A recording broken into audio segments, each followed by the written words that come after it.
Olá, caríssimo professor, seja muito bem-vindo a mais uma orientação aí do nosso componente de Educação Física, claro. Eu, professora Iris Lane, estou muito feliz que eu estou recebendo aí muitos envios, registros, né, vídeos, fotos de muitas atividades sendo realizadas aí pelo terceirão. Isso deixa meu coração muito grato e muito feliz, porque eu posso me sentir mais pertinho de todos vocês.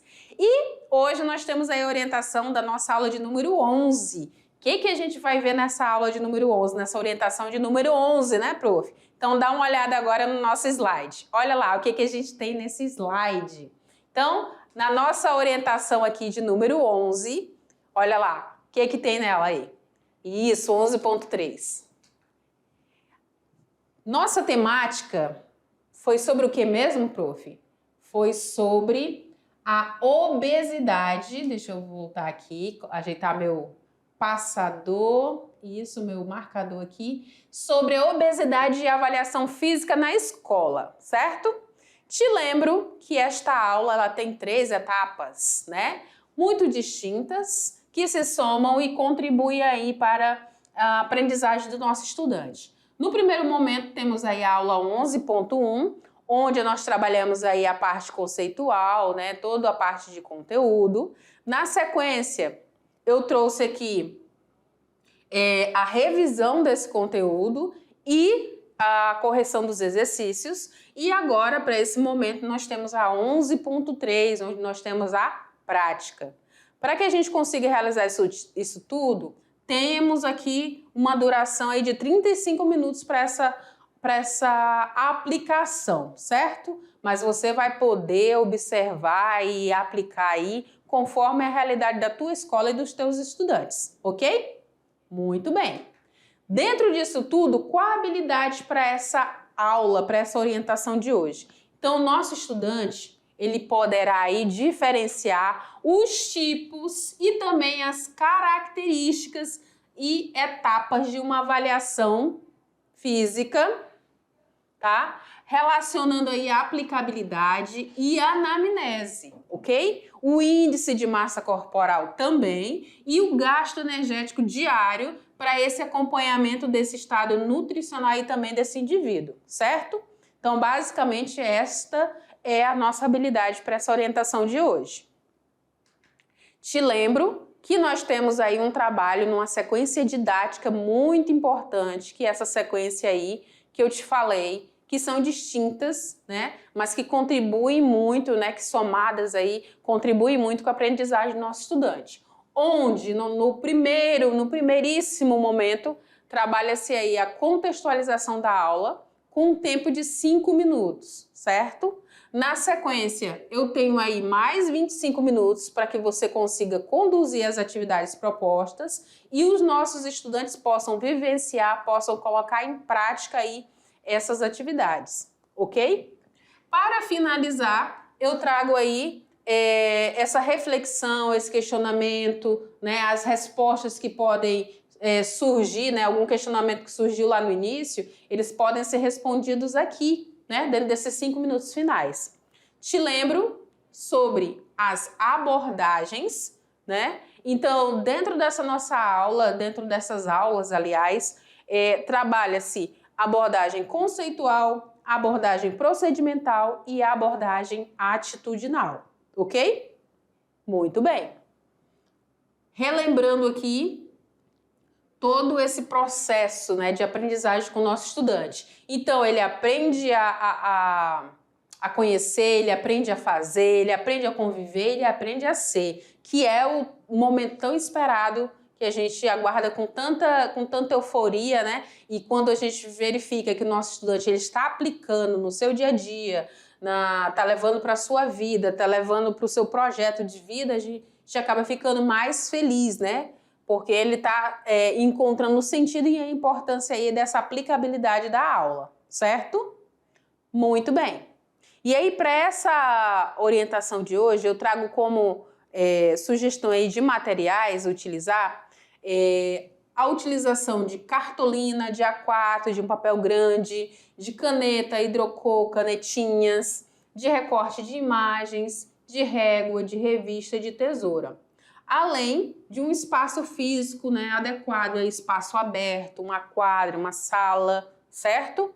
Reforço aí contigo, prof, sobre a inclusão de todos os alunos, independente se tem alguma deficiência física, se tem alguma deficiência cognitiva, intelectual, se tem alguma dificuldade, né? É importante garantir que todos sejam incluídos aí nessa aula, tá? E também que todos estejam seguros também nas suas práticas, ok? Muito bem.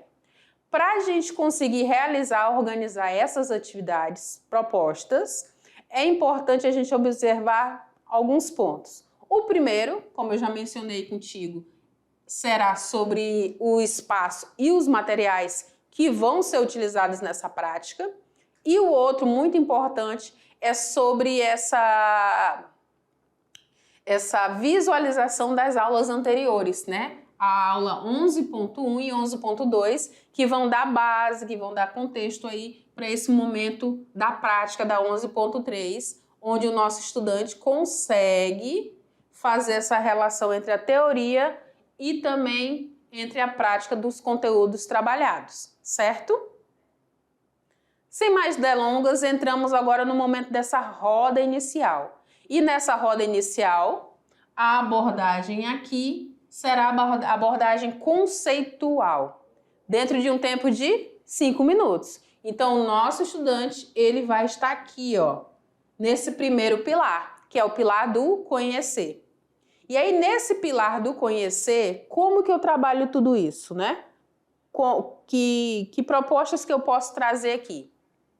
Então, eu vou apresentar uma relação entre a teoria e a prática desse conteúdo, a sua aplicabilidade no seu cotidiano. Eu posso me utilizar, por exemplo, do diagnóstico de condições de saúde, do estado nutricional desse estudante, da família, dos amigos. Ele pode relatar aqui nesse primeiro momento, ele pode trazer, né, pode instigar, trazer algum questionamento aqui, como também posso me utilizar de um levantamento do fator de risco e de proteção da obesidade, né? Quais são as atitudes, quais são os comportamentos que podem levar a um fator de risco, né? E podem também trazer essa proteção em relação aí à obesidade. Depois, chegamos no nosso segundo momento tão aguardado. Que momento é esse, prof? É o momento aí da prática. E nessa prática o tempo é um pouco maior, agora será de 25 minutos, onde eu consigo trabalhar a abordagem procedimental. O nosso estudante, ele já conheceu a temática, ele já diagnosticou alguns pontos, né? Já fez levantamento aí de algumas coisas e agora é o momento dele conviver e dele fazer aí as práticas, né? É a parte mais esperada aí. E aí, para essa aula de hoje, para essa orientação de hoje, eu trago duas propostas de atividade, duas sugestões aí, certo? A primeira delas será o quê? A balança nutricional do IMC e do gasto energético. E a segunda será a matriz da obesidade de fator de risco e de proteção. Correto? Muito bem. Então, bora lá ver como que vai proceder essas atividades. Então, na atividade 1, sobre a balança nutricional do IMC e do gasto energético, o que eu quero, né? Eu quero que o nosso estudante ele consiga refletir sobre os gastos de energia diário, o estado nutricional dele e a importância da atividade física aí nesse processo, certo? Então, nós temos aí o passo 1, onde ele irá realizar a medida do peso e da estatura corporal. No passo 2, ele vai calcular esse índice de massa corporal que ele já viu aí na nossa aula. No passo 3, ele vai calcular o gasto energético diário, né? O GED, também foi visto na aula. O passo 4, ele pode aí apontar as atividades físicas que mais realiza diariamente no seu cotidiano. Então, ele vai listar aí todas essas atividades físicas, certo? No passo 5, ele vai criar a balança nutricional desse IMC e de gasto de energia também, certo? Muito bem. Então, nós temos aí Como que eu vou, por exemplo, calcular aí a taxa metabólica de repouso? Então, ele pode também trazer essa informação, ele pode trazer aí também este cálculo. Para homens entre 10 a 18 anos, a taxa será 17,5 vezes o peso mais 651. Então, esses dois valores aqui são valores da fórmula. O que vai variar será o peso, certo? Do sexo masculino de 10 a 18 anos. A mesma coisa eu irei fazer aqui para mulheres entre 10 e 18 anos. Então, eu tenho a taxa metabólica, né, em repouso, que vai ser agora os dados diferentes, será 12,2 vezes o peso, que aí vai variar, eu não sei qual é esse peso, e trago da fórmula aí o 746, certo?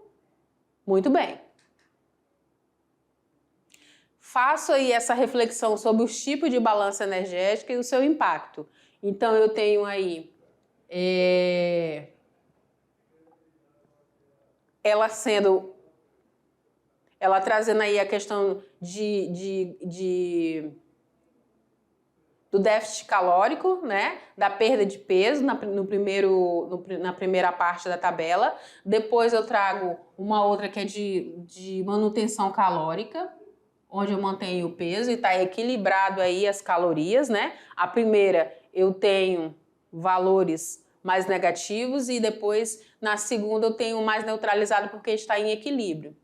E eu tenho aí, entre a questão do que é ingerido e do que é gasto, a questão do excesso calórico, né? Com maior peso, né? E isso eu vou ter um ganho de peso também. Então, eu tenho um excesso calórico, certo? E aí ele pode criar um mapa, uma tabela, um gráfico, né? Com esses resultados que ele encontrou. Pode utilizar essa classificação da turma, né? Pode pegar esses dados aí da turma, dos amigos, dos membros da família, e ele pode estar utilizando também, certo? Dentro ainda dessa balança nutricional do IMC, dessas informações que ele coletou e ele vai representar através dessa balança, ele pode aí estar utilizando também as dicas para a criação dessa balança, utilizando esse resultado do IMC, né, para verificar esse estado nutricional, o resultado do GED para observar essa energia diária gasta. Ele pode observar aí os valores, né, as calorias do carboidrato, da proteína, dos lipídios. Pode estar observando as necessidades diárias aproximadas para eles, né, para os adolescentes, em quilocalorias, né, para meninos e para meninas. Então, nós temos aí para meninas 2.200 e para os meninos 2.800. E aí eu consigo observar e levantar dados do valor energético dos alimentos que ele consome diariamente. Então, ele vai observar os rótulos, né? E aí, com essas informações, ele vai conseguir montar aí essa balança nutricional do IMC e do gasto energético, certo? Muito bem. E aí, agora eu entro na segunda atividade, que será o quê? Será a matriz da obesidade e do fator de risco e proteção. Então, a ideia aqui é que o nosso estudante ele organize e crie essa matriz de obesidade, de fator de risco e de proteção. Então, no passo 1, ele vai primeiro realizar uma pesquisa sobre esses fatores de risco e de proteção. Então, ele vai poder relembrar esse conteúdo que ele viu aí na aula, certo? Ele também, no passo 2, ele vai poder organizar um quadro dividido em 4 partes. E aí, como são essas 4 partes, né? Então, eu tenho aqui aquilo que é importante, aquilo que é urgente. E aí, eu vou pontuar dentro desses quadros. Então, no primeiro quadro, eu tenho problemas importantes e urgentes.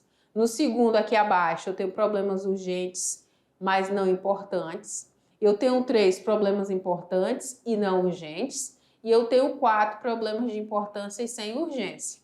E aí, como que ele vai proceder? Então, ele vai colocar no quadro 1 o fator de risco e de proteção que são importantes e urgentes.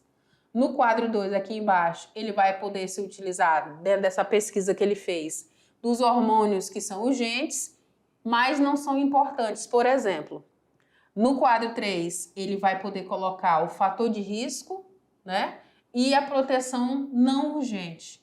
E no quadro 4, né, a quarta parte aqui desse quadro, ele vai colocar o fator de risco e de proteção sem importância e sem urgência. Então, ele vai poder listar dentro desses quadros para poder ter uma noção aí sobre essa matriz da obesidade, correto?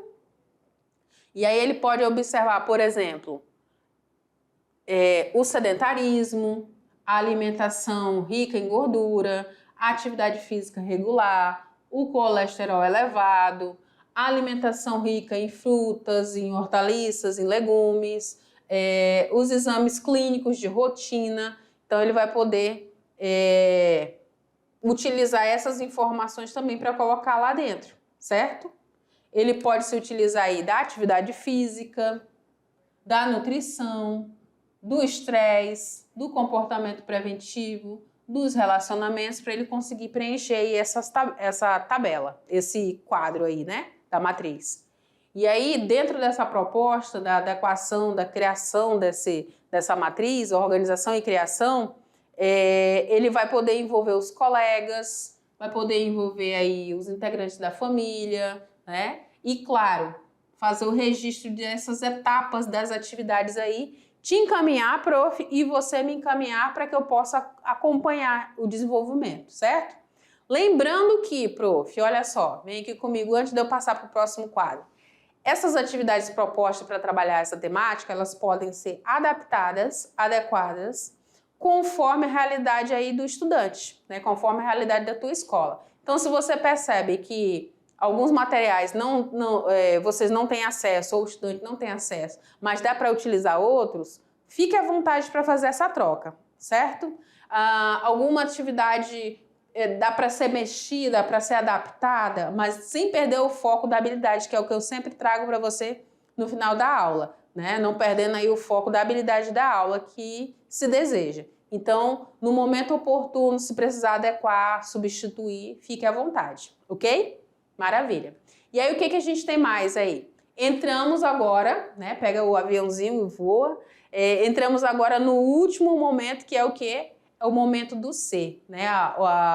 O pilar da educação do ser, onde o nosso estudante vai usar esse conteúdo trabalhado, essas abordagens, usar tudo que ele viu aqui em aula, ele vai começar agora a levar para o seu dia a dia, vai levar agora para o seu projeto de vida, né? Então, a gente falou aí muito sobre obesidade, da inserção da prática do exercício físico, e o que se deseja é que ele se utilize dessas informações e coloque em prática dia após dia, né? Buscando aí qualidade de vida, buscando um estilo de vida mais ativo, né? E aí, dentro dessa proposta aí do ser, agora eu entro na abordagem atitudinal e eu tenho agora 5 minutinhos para poder trabalhar isso com o estudante. Como que eu vou fazer isso, né? Então, dentro dessa perspectiva, eu agora trago o quê? Eu trago aí proposições criativas, questionamentos, que porventura lá no início ficaram sem resposta, aqui ele já consegue responder, certo? E aí eu posso utilizar aí com o estudante de gráficos, de diagramas, de mapas, né? E em especial com relação ao fator de risco, né? O estado nutricional desse estudante. Então, ele observou aí o rótulo dos alimentos e ele já consegue fazer essa projeção. Posso utilizar aqui também, né, incentivar para que o nosso estudante ele relate aí como é que foi a sua experiência. Ah, prof, a construção foi fácil, foi tranquila? Não, eu tive dificuldade nisso, eu gostaria de aprender um pouco mais sobre aquilo. Então, esse é o momento, tá? Esse é o momento para que o nosso estudante ele desenvolva essa habilidade também. Além disso, de envolver os familiares, é importante incentivá-lo para que ele registre, né? Então, esse registro é a nossa garantia aí do nosso feedback que realmente essas atividades foram realizadas, foram aplicadas e foram buscadas soluções aí, tá? Além dele relatar, é preciso fazer o registro, certo? O que mais que eu trago? Eu te lembro aí, né, a respeito da adequação, que eu já falei ali atrás para você, né, anteriormente, sobre a adequação aí do material, do espaço, né? Só que a gente não pode esquecer aqui, ó, da habilidade proposta para a nossa aula. Então, isso é o importante que eu tenho que levar em consideração, certo? que mais? Disponibilizar materiais, né, como textos de apoio, vídeos, imagens, sugerir aí para que eles assistam aí, por exemplo, o documentário que eu coloquei lá na aula, né, fazer uma pipoca, reunir a família, trocar ideia, né, analisar, observar. Então fica com um algo a mais aí para essa aula, certo? E aí as referências da nossa aula e te chamo, né? Te chamo, prof, para a gente poder realizar essa prática junto com os nossos estudantes, porque é bem melhor, bem mais divertido, ok? Prof. Iris vai ficando por aqui e a gente se vê aí numa outra orientação de aula aí, certo? Agradeço a tua participação, a tua interação e nos vemos na próxima aula. Tchau, tchau!